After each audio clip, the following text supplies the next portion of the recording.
Welcome to super star Rajinikanth fans creation. நம்ம channel வந்து 2017 December 1 ஆரம்பித்து இப்போ வர ஒரு 50,000 சப்ஸ்கிரைபர்ஸ் வந்து நமக்கு வந்து தாண்டிருக்கு. இந்த 50,000 சப்ஸ்கிரைபர்ஸ் நம்ம கிடைக்கிறதுக்கு கிட்டத்தட்ட ஒரு வருடம் ப்ளஸ் ஒரு மாதம் ப்ளஸ் ஒரு 17 நாள் ஆகிடுச்சு. ஸோ நம்ம சேனல் 50,000 சப்ஸ்கிரைபர்ஸ் கடந்திருக்கு மிகப்பெரிய ஒரு உறுதுணையாக இருந்த நம்ம சப்ஸ்கிரைபர்ஸை உங்களுக்கு மிகப்பெரிய ஒரு நன்றிகள். நம்ம சேனல் இன்னும் வளர்கிறதுக்கு சப்போர்ட் பண்ணுங்கள். நம்ம சேனல் எதுக்காக ஆரம்பித்தோமோ அந்த நோக்கத்தோடு இப்போ வர செயல்பட்டுருக்கு. இன்னும் வளர்ந்து செயல்படணும், அதுக்கு உங்கள் ஆண்டவன் வந்து வேண்டிக்கங்க. ஸோ பேட்டை விஸ்வாசம் 2 படமும் ஒரே நாளில் ரிலீஸ் ஆச்சு. நல்லபடியாக போயிட்டுருக்கு. 2 படத்துடைய வசூலும் சரி, நல்ல படங்களும் நல்லபடியாக போய்கிட்டு இருக்க மக்கள் கொண்டாடுறாங்க. 5 நாளில் 2 படமும் எவ்வளோ நாள் கலெக்ட் ஆச்சு அப்படின்னு சொல்லிட்டு ஒரு வீடியோ போட்டிருந்தோம். 5 நாளில் பேட்டை திரைப்படம் 180 கோடிக்கு மேலேயும், விஸ்வாசம் திரைப்படம் 148 கோடிக்கு மேலேயும் கலெக்ட் ஆச்சு அப்படின்னு நம்ம சொல்லியிருந்தோம்.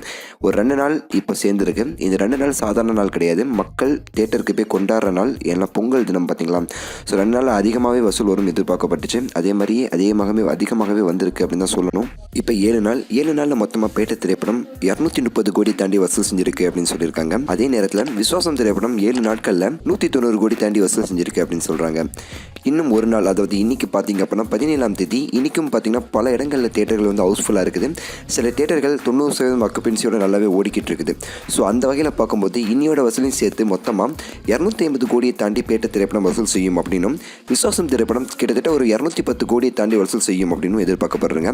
ஸோ வந்து எத்தனை கோடி வசூல் வரும் அப்படின்னு சொல்லிட்டு நாளைக்கு வந்து நம்ம எதிர்பார்க்கலாம். பேட்டை திரைப்படத்தை விட விஸ்வாசம் திரைப்படம் தமிழ்நாட்டில் கொஞ்சம் லீடிங்கில் இருக்குது வசூலில். பட் ஆனால் தமிழ்நாடை தாண்டி இந்தியா மற்றும் ஓவர்சீஸில் பார்த்திங்க அப்படின்னா விஸ்வாசத்தோட பல மடங்கு லீடிங்கில் வந்து பேட்டை திரைப்படம் இருந்துகிட்ருக்கு அப்படின்னு சொல்கிறாங்க. ஹிந்தியில் பார்த்திங்க அப்படின்னா பேட்டை திரைப்படம் வந்து ஹிந்தி டப்பிங் சரியாக ஓடலைன்னு சொல்கிறாங்க. ஆனால் தமிழில் ரிலீஸ் ஆகிருக்கும் பார்த்திங்களா ஹிந்தி சைடில், அது வந்து நல்லாவே வரவேற்பு பெற்றிருக்கு அப்படின்னு சொல்கிறாங்க. ஸோ வந்து இந்த வீடியோ, இந்த நியூஸ் குறித்து உங்களுடைய கருத்துக்களை கமெண்ட் பண்ணுங்கள். நம்ம சேனல் 50,000 சப்ஸ்கிரைபர்ஸ் வந்து தொட்டிருக்கு. ஸோ அதுக்கு மிகப்பெரிய ஒரு நன்றிகள் நான் தெரிவிச்சுக்கிறேன். ஸோ இந்த வீடியோ பிடிச்சா லைக் பண்ணுங்கள், ரொம்ப பிடிச்சா ஷேர் பண்ணுங்கள், மற்றவங்களுக்கு சேனலை சப்ஸ்கிரைப் பண்ண சொல்லுங்கள், நீங்களும் சப்ஸ்கிரைப் பண்ணுங்கள். ஸோ அடுத்த ஒரு நல்ல வீடியோவில் உங்களை மீண்டும் சந்திக்கின்றேன். நன்றி, வணக்கம், மகிழ்ச்சி.